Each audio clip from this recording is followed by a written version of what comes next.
Ask him if he's still transmitting. He's still transmitting?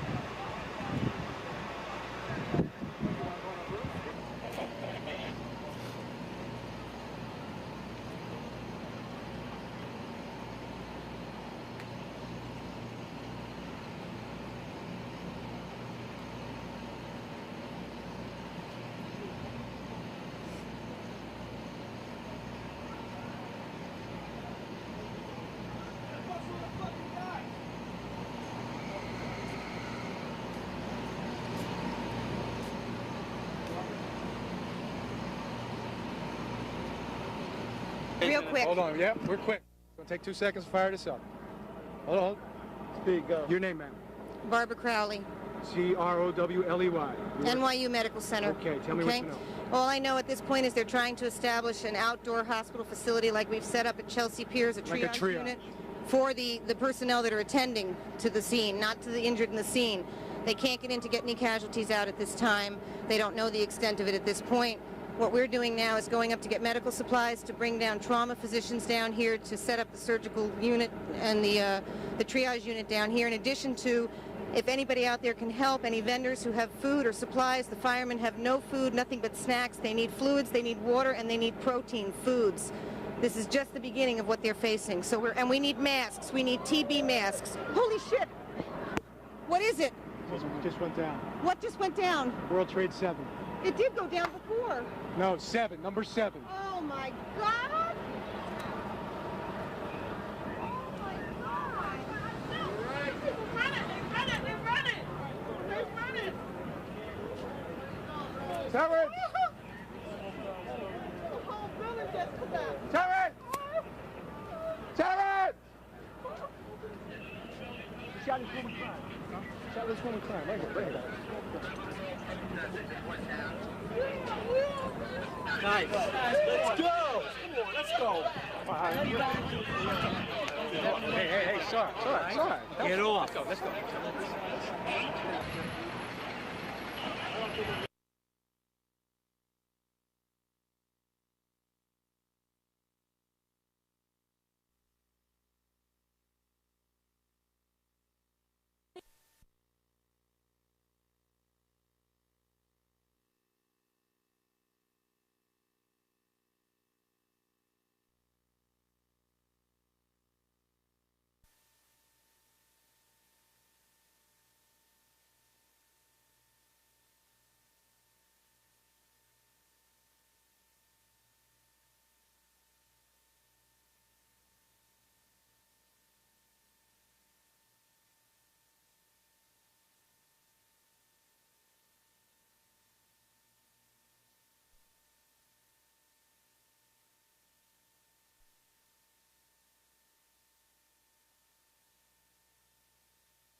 do live shots. Fuck.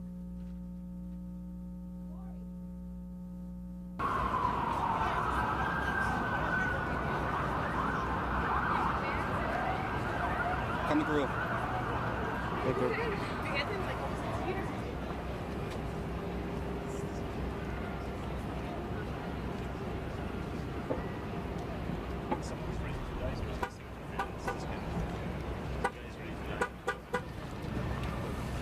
Shoot out my face.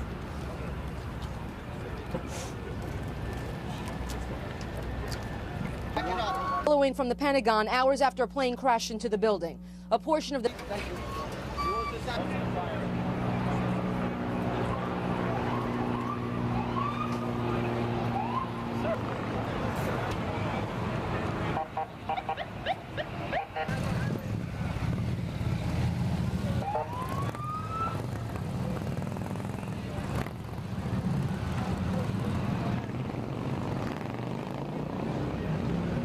One side or the other. It just has to stay clear. If you can shoot it from on the other side of tape, do that.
Where were you working and what did you hear anything? I work on the floor of the New York Mercantile Exchange for ABN AMRO. I was coming out of the tunnel by the Brooklyn Battery.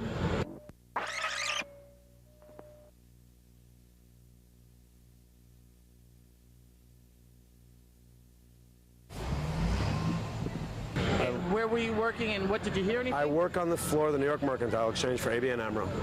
I was coming out of the tunnel by the Brooklyn Battery Tunnel. And after the first plane had hit, I was walking up West Street, and I heard a roar, and I looked around thinking that it had to be a helicopter, and I looked up and I saw the second plane hit. It had to be a commercial-sized airliner. What went through your mind? That it couldn't be real. Just that it couldn't be real. As you looked up there, I mean... I'm seeing bodies falling out of the building. I feel for the families. I just feel bad for the families. Thank you, sir. Do you work down here? So what building do you work in? We're in 3 World 5. Tell me, what happened? You want to go? We were in a conference room on the 10th floor, and we saw a plane coming very low from this direction, and everyone said, wow, that plane is very, very low. It was kind of flopping back and forth, and it just did not seem good, and then we heard the crash. We ran to the window. Into the building. It went into the Trade Center. It hit the Trade Center. We saw the shrapnel fall, and then we said, get out. And then by the time we got to the street, people said they saw a second plane come into the second plane was United. The first plane was big. Alec, you saw the second plane? Commercial airliners. What went through your mind as you're watching this? Get out. Holy shit. The first one we thought was an accident. When we heard there was a second one, we definitely thought it was terrorism at that point. We now just heard something happen in D.C. also, but this is all hearsay. Yeah, But we were like, we ran to payphones to get our people out because we actually got to them before they were evacuated. And when you look up there now and you see that, You see people falling. It's awful. I can't talk about it. what's your name, dear? What's your name real quick? No. I name? don't give my name. Tell me about it. I didn't hear it. My office mates heard it. You guys hear it? We heard the second plane crash into the building, but we saw the impact come from the other side. The plane crashed from the right side of the building, and the impact blew the left side of the World Trade Center out on the second building. That's all we saw, and everybody just panicked and ran. Did you see the first impact or the second? I didn't exactly see the impact, but we heard the impact. The people standing on the other side saw the impact. We just saw the windows blow out on the other side from the second building. And when you saw that, we heard a loud boom like it was a jet or I thought it was a missile going into the side of the building, because the way the other side of the building crashed out was it's just too intense. can you believe what you see up there? No, I can't believe what I see. Can't believe what I see. It's a tragedy. Tragedy. Surya. First name? Surya. Spell it. Surya. Last name? Sunthorn. Sunthorn. Thank you, sir. You're welcome. Good day.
Who you with?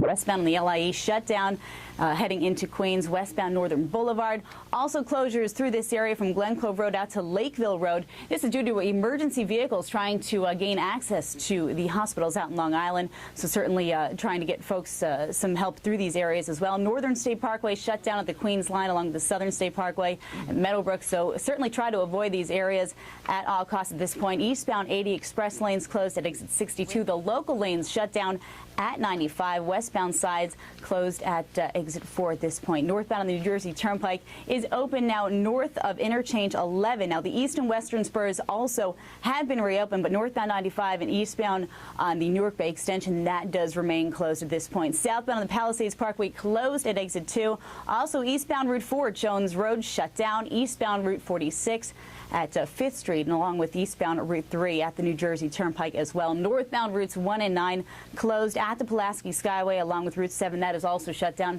at the Whit Penn Bridge. We do have numerous closures. Again, service just beginning to resume on the trains and lots of service heading out of Manhattan. But again, still no service moving into Manhattan at this point. Back to you. Thank you, Rachel. It is 5 o'clock on this Tuesday, September 11th, 2001, a day we'll never forget in New York's history, in this nation's history. So much going on, of course. We have our reporters out on the field. Vince Dementri is joining us right now. He is live in Lower Manhattan with an update as to what's happening there at the moment. Vince? I can tell you I've just been a place that I have been to that, frankly, no firefighters want to go to. Behind me, you see burning 7 World Trade Center. I didn't know it at the beginning, at the tape you're about to see. I didn't know it was a 7 World Trade Center, but I know it now coming back. A 4-block radius has been cordoned off because fire officials expect that building to collapse. I've been within 10 feet of that building within the last 15 minutes. I've been as close to where no one wants to be. Take a look.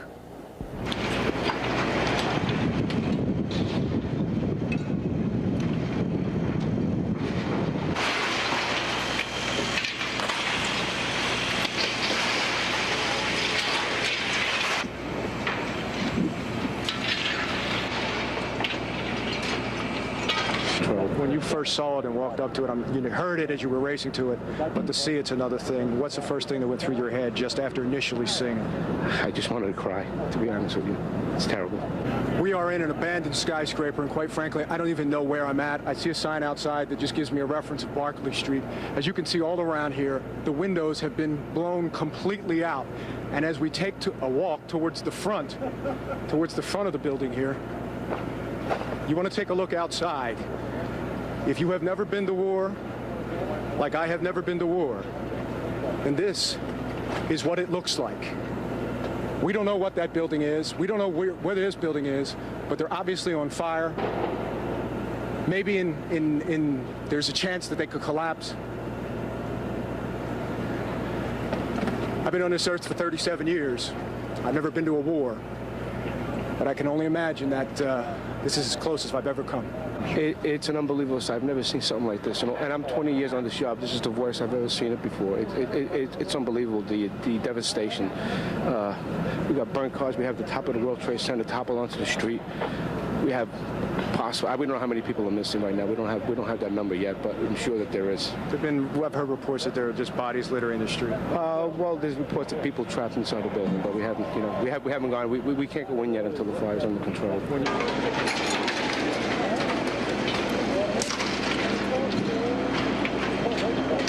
more debris falling from a nearby building, the World Trade Center. We're at West Broadway and Barclay. Very difficult to breathe here, but look around. This must have been ground zero where this thing blew up. Car after car after car, buses, completely obliterated and burned straight down to the steel. Behind me, that gaping hole, that's where one of the two towers stood. It's not there. And as you can see above me, the fire in this adjacent building just continues to rage. It's a surreal environment. It's almost impossible to describe, again, except to make a war correlation. Whoever said somebody declared war on us, it certainly looks like it, doesn't it?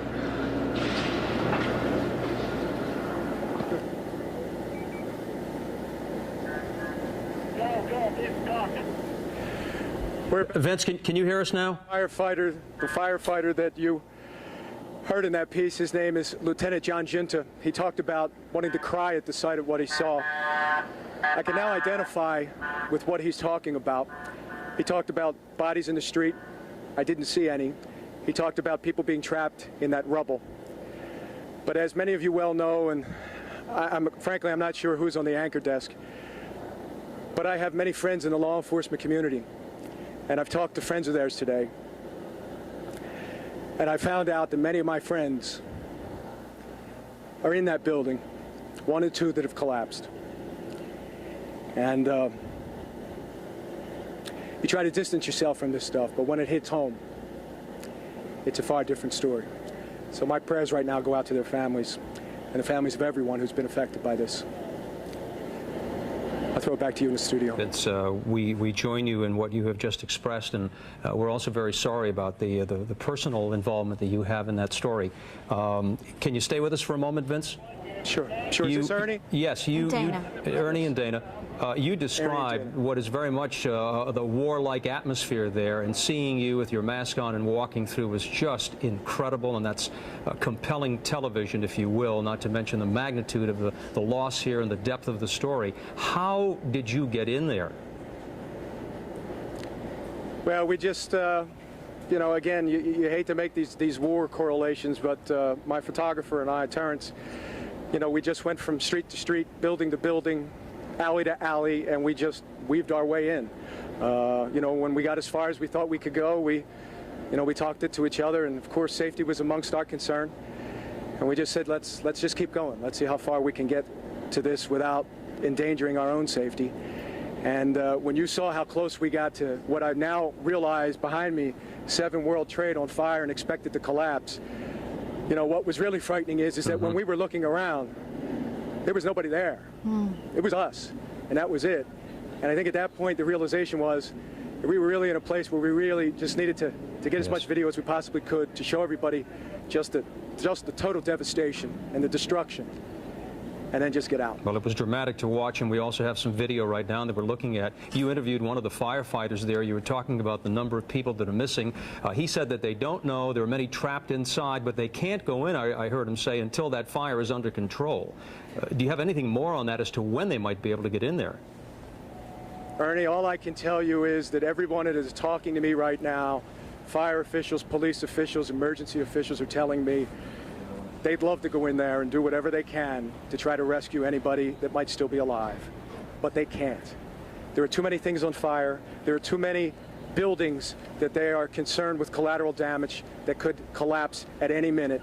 And imagine the catastrophe that would then take place, that if you sent in hundreds, maybe thousands of rescuers to be in that situation, to have 50, 60, 70 tall skyscrapers around them collapse on them.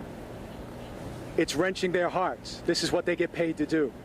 But right now, nobody can go in. You just can't. Vince, I know it wrenches your heart, too. You and I have worked together for several years here, and as I look at you standing out there, I think of you at TWA Flight 800 out in that boat in the water in that dark night after that plane crashed. And I know how moved you were by that and how moved you are by this. And we're not talking about comparing tragedies here, but we're talking about what we do for a living. And I know that it is hard as you do this work, and we commend you for what you do as you've told these stories. Thank you. You're welcome. Thank you, Vince. And as we say to you, as to all of our reporters and all the people that are out there, be careful. And we certainly will talk to you in a short while. If you are just joining us at 8 minutes after the hour of 5, we have been on the air now talking about what we call the attack on America in Lower Manhattan, a deadly terrorist attack in New York City and Washington today. The targets, the World Trade Center, as you can see right there, no longer the World Trade Center as we have known it. Both of those towers have been wiped out. They have been leveled to the ground. And the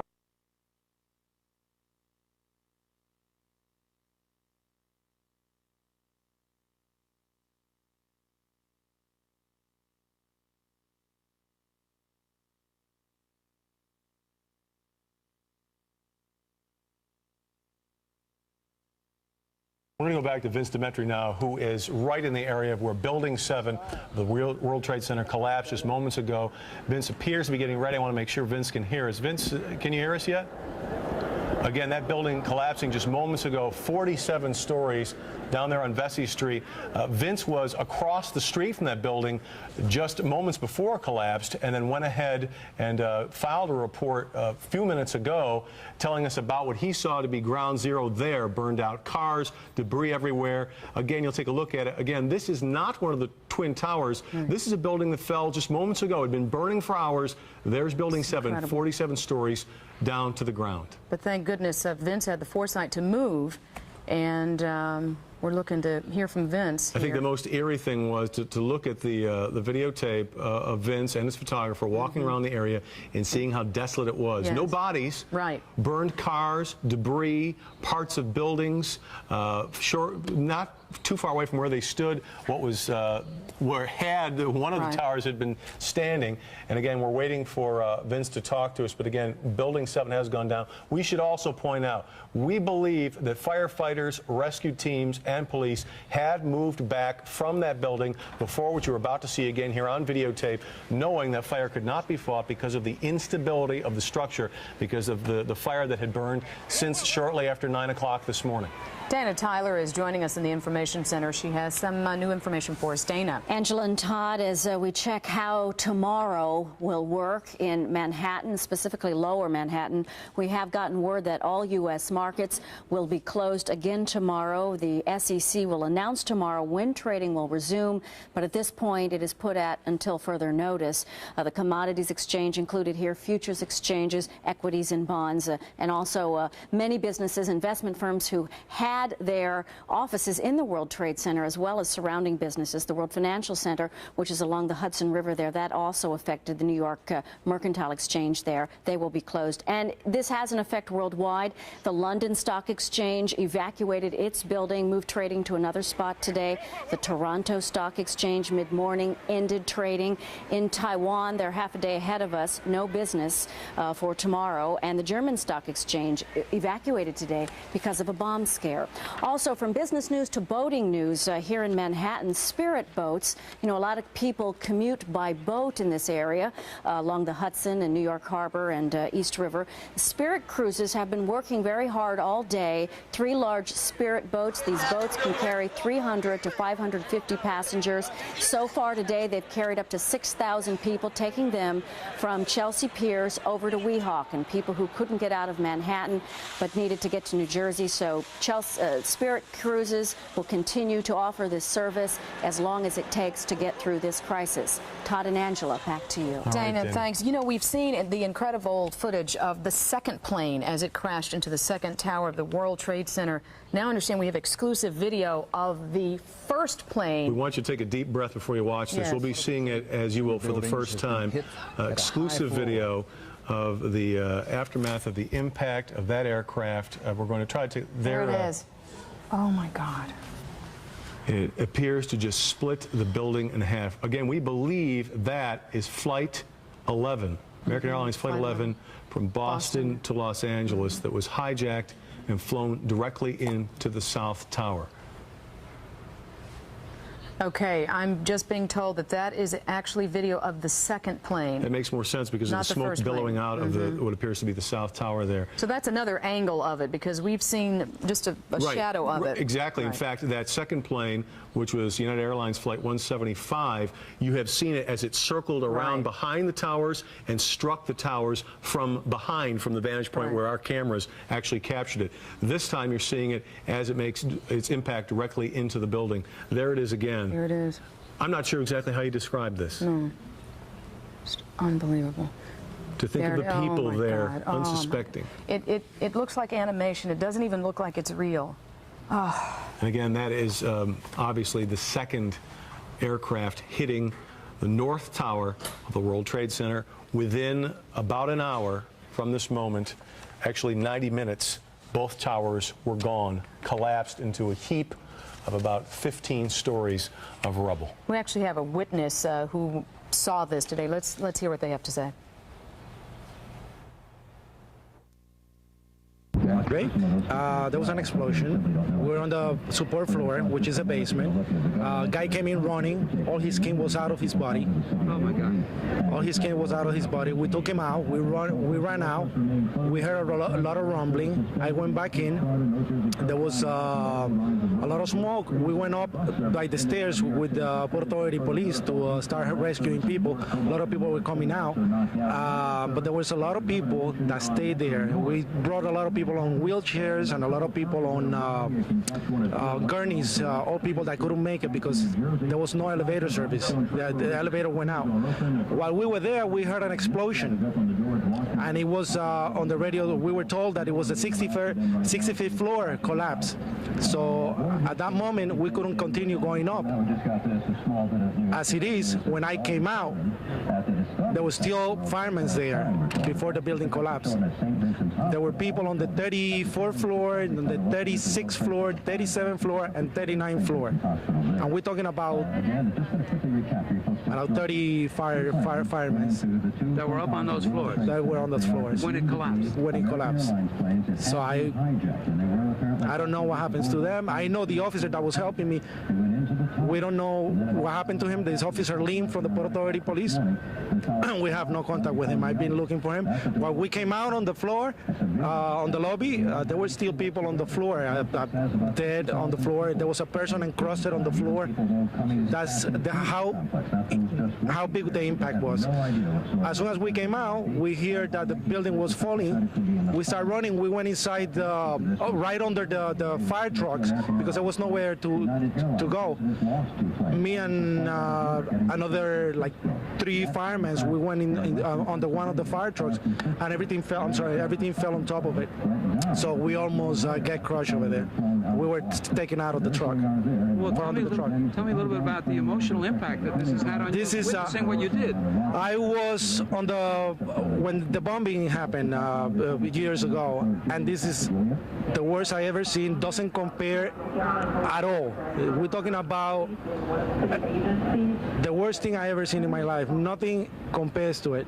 And when I look up and I see that the building is gone, it's just like I'm totally in shock. There's no way to describe it. And the kind of people that probably still up there, was still up there, it just kills me because I know they couldn't make it. I worked the whole tower from the 107th floor all the way down, and I know they couldn't make it. An eyewitness account today of the horrible tragedy that happened at around 9 o'clock this morning at the World Trade Center. We want to show you that video again. It's an incredible video of that second plane as it crashes into the second tower there. This is United Airlines flight out of Boston, and you'll see it come into the screen on your left momentarily, striking the North Tower. And literally slicing it. Slicing it. It looks like animation. It's just unbelievable. Again, those twin 110-story towers are now no longer part of the New York skyline. They are gone. Neither is building number 7. It has just collapsed. It had been burning all day long. It has now collapsed. Firefighters were not able to handle that one at all. Building just collapsed. We understand the president is expected to address the nation today. He was in Florida initially, then traveled to Shreveport, Louisiana, then to Nebraska. We understand he is on his way back to the nation's capital, and he's expected to address the nation. And we should explain that he was in Sarasota originally to speak to some school children, was informed, made a brief statement to the nation, was quickly whisked away from Sarasota and taken to a secure air base in Shreveport, Louisiana, then on to Offutt Air Force Base, SAC headquarters, Strategic Air Command, heavily guarded, heavily armored area where there were national security briefings. Now it's believed that U.S. airspace is safe, under control. Again, all air traffic has been shut down other than military aircraft, and the president, we believe, now has been on his way to Washington for some time, may be back momentarily, if not back now. Just also let you know, moms and dads at home New York City schools are open tomorrow, so you can expect to send your kids